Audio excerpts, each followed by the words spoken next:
छत्तीसगढ़ में भाजपा की सरकार बनने के बाद लगातार माओवादियों को बड़ा नुकसान उठाना पड़ रहा है और इसी तारतम्य में आज एक बार फिर से बीजापुर के मद्देड़ इलाके में माओवादियों को एक बड़ा नुकसान उठाना पड़ा है। उनकी एक बड़ी कैडर मारी गई है एक मुठभेड़ में और साथ ही साथ एक पुलिस के लिए भी बस्तर जिले से चौंकाने वाली खबर है। क्या है पूरा मामला, सब विस्तार से बताते हैं। नमस्कार, मैं विकास तिवारी हूँ, आप बस्तर टॉकीज देख रहे हैं। दरअसल जिस तरह से लगातार माओवादियों के खिलाफ बड़े ऑपरेशन चलाए जा रहे हैं, उसी ऑपरेशन के तारतम्य में आज बीजापुर के मद्देड़ इलाके में जवानों ने, पुलिस के अधिकारियों ने जो जानकारी दी उस आधार पर जवानों ने एक बड़ा ऑपरेशन लॉन्च किया था और उस ऑपरेशन के बाद जब वो मद्देड़ इलाके में पहुंचे उस दौरान माओवादियों ने उन पर अटैक किया और लंबे समय तक चली इस मुठभेड़ के बाद जवानों ने एक बड़ी सफलता के तौर पर 2 माओवादियों को मार गिराया, जिसमें एक महिला माओवादी है और एक पुरुष माओवादी है।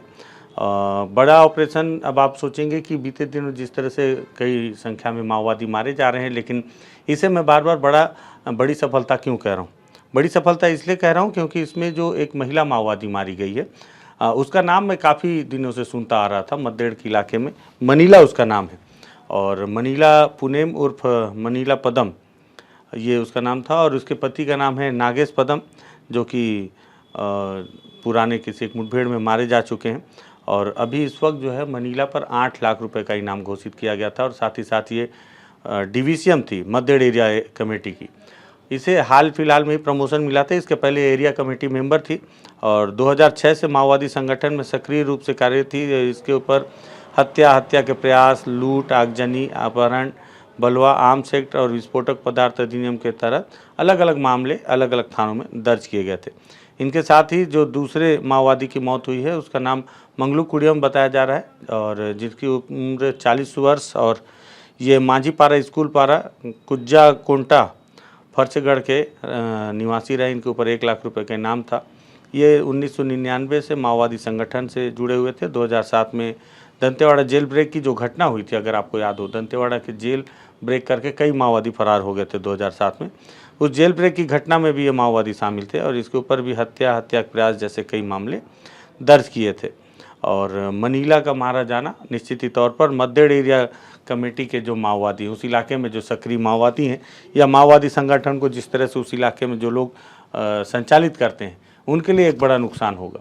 और जिस तरह से लगातार जोगन्ना की मौत हुई और अब मनीला की मौत हुई, तो ऐसे कई बड़े माओवादी लीडर हैं जिनके मारे जाने से उस इलाके से उनकी दहशत खत्म हुई। इसके पहले जो मनीला के पति थे मद्देड़ एरिया में, उनकी भी काफ़ी दहशत थी और उन्हें भी मुठभेड़ में मार गिराया गया था और अब जो है उनकी पत्नी को भी मार दिया गया है, जिससे कि ये संगठन, माओवादी संगठन के लिए बड़ा नुकसान है और साथ ही साथ जवानों के लिए एक बड़ी सफलता है। हालांकि वहाँ से एक पिस्टल और एक देसी हथियार बरामद किया गया है, लेकिन जिस तरह से जो मनीला मारी गई है निश्चित ही तौर पर ये बड़ी माओवादी थी, लेकिन इसके पास में AK-47 जैसा हथियार रहा होगा निश्चित ही तौर पर और वो हथियार जवान कैसे नहीं बरामद कर पाए ये तो जवान ही जाने, लेकिन ये ऑटोमेटिक वेपन अपने पास में रखती रही जिस हिसाब से इसका पोस्ट है। बीजापुर जिले में चल रहे माओवादी विरोधी अभियान में DRG की टीम सर्च पर निकली हुई थी। ये ऑपरेशन लगभग 3 दिन का था, जिसमें सर्च के दौरान माओवादियों के बीच में और DRG की टीम के साथ मुठभेड़ हुई और उसमें 2 माओवादी ढेर हुए, जिसमें से एक मनीला पदम जो कि 8 लाख की इनामी नक्सली है, दूसरा मंगलू कुडियम जो दंतेवाड़ा जेल ब्रेक में भी शामिल था, मिलिशिया प्लाटून कमांडर है, वो 1 लाख का इनामी था। वो दोनों ढेर हुए। इसके साथ में हथियार और वायरलेस सेट के अलावा कई सारे नक्सल सामग्री बरामद किए गए हैं।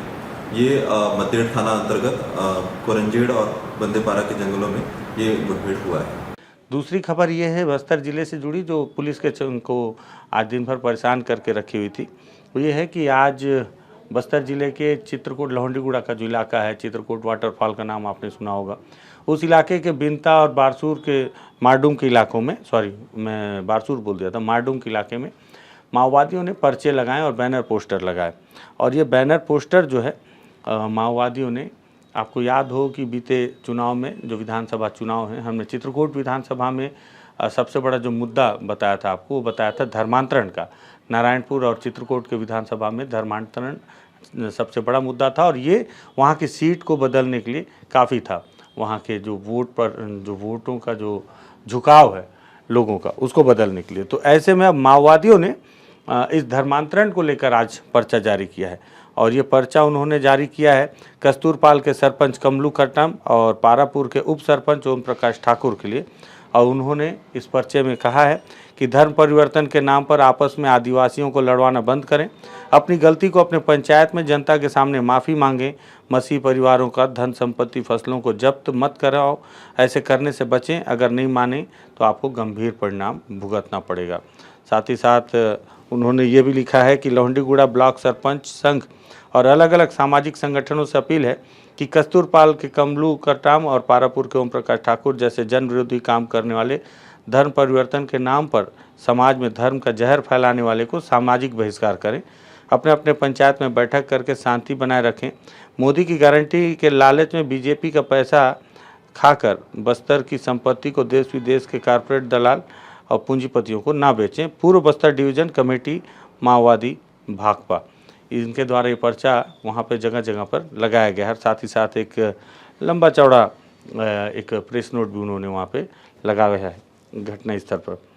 लेकिन इसमें जो एक चीज़ मुझे जो थोड़ा सा शंका पैदा कर रही है कि सबसे पहले भारत की कम्युनिस्ट पार्टी माओवादी होता है जो माओवादियों के पर्चे में, लेकिन यहाँ पर भारतीय की कम्युनिस्ट पार्टी माओवादी लिखा हुआ है। भारत की कम्युनिस्ट पार्टी माओवादी और ये भारतीय की कम्युनिस्ट पार्टी, ये थोड़ा सा संदेह उत्पन्न कर रही है और संदेह उत्पन्न करने से ये मामला थोड़ा सा दूसरे तरीके से भी आ रहा है। आप तस्वीर में देख रही हैं जो प्रेस नोट है। सबसे बड़ी बात है पुलिस इसलिए परेशान है कि बस्तर का ये इलाका जिसे पूरी तरह से लगभग अब माओवाद से मुक्त माना जा रहा है, यदा कदा माओवादी उस इलाके से बहुत छोटी सी टीम गुजरती जरूर है, बिनता के नीचे के इलाके से, मारडूम के इलाके से, क्योंकि वो इलाका अबूझमाड़ से लगा हुआ होता है। लेकिन उस इलाके में माओवादी बैनर पोस्टर नहीं लगाते, इसलिए भी नहीं लगाते क्योंकि माओवादी नहीं चाहते कि उस इलाके में पुलिस इतनी पैनी नज़र रखे कि उनके आने जाने के रास्ते को भी ब्लॉक कर दे, इसलिए ऐसे इलाकों पर माओवादी ज़्यादा छेड़छाड़ नहीं करते। लेकिन इस तरह से आज अगर बैनर पोस्टर माओवादियों का लगाया गया है, धर्मांतरण के मामले पर लगाया गया है, तो पुलिस के कान खड़े हो गए हैं कि ऐसे इलाकों में कैसे माओवादियों के द्वारा बैनर पोस्टर लगाए गए हैं। लेकिन जिस तरह से अभी मैं इस पोस्टर को पढ़ रहा था और उसमें लिखा हुआ है भारतीय की कम्युनिस्ट पार्टी, तो मुझे लगता है कि कोई ऐसा तो नहीं कि माओवादियों के नाम पर ये झूठे बैनर पोस्टर वहाँ उस इलाके में उसने लगाया हो और जल्दबाजी में उसने ये बारीकियाँ नहीं ध्यान दी हो कि माओवादी भारत की कम्युनिस्ट पार्टी लिखते हैं, ना कि भारतीय की कम्युनिस्ट पार्टी। तो ये भी हो सकता है। खैर, ये दोनों मामला जांच का विषय है कि ये माओवादियों का पर्चा है या किसी शरारती तत्व के द्वारा इस तरह के बैनर पोस्टर को लगाया गया है। लेकिन जो भी हो, हकीकत ये है कि एक बैनर पोस्टर के लगने से उस इलाके में माओवादियों को लेकर ग्रामीणों में दहशत है। हमने बस्तर एसपी सलभ सिन्हा से इस मुद्दे पर बातचीत की थी फ़ोन पर, तो उन्होंने इस बात का जिक्र किया था कि जो बैनर पोस्टर फेंका गया है उसकी जांच की जा रही है। जिन लोगों के नाम रखे उस पर लिखे गए माओवादियों के द्वारा, उन्हें विशेष निगरानी में रखा जा रहा है, ज़रूरत पड़ी तो उन्हें सुरक्षा भी दी जाएगी। ये पूरा मामला था चौंकाने वाला बस्तर से जुड़ा, मुझे लगा इसे भी आपको रूबरू करवाना चाहिए। और बीजापुर एसपी ने क्या कहा वो भी आपने सुना।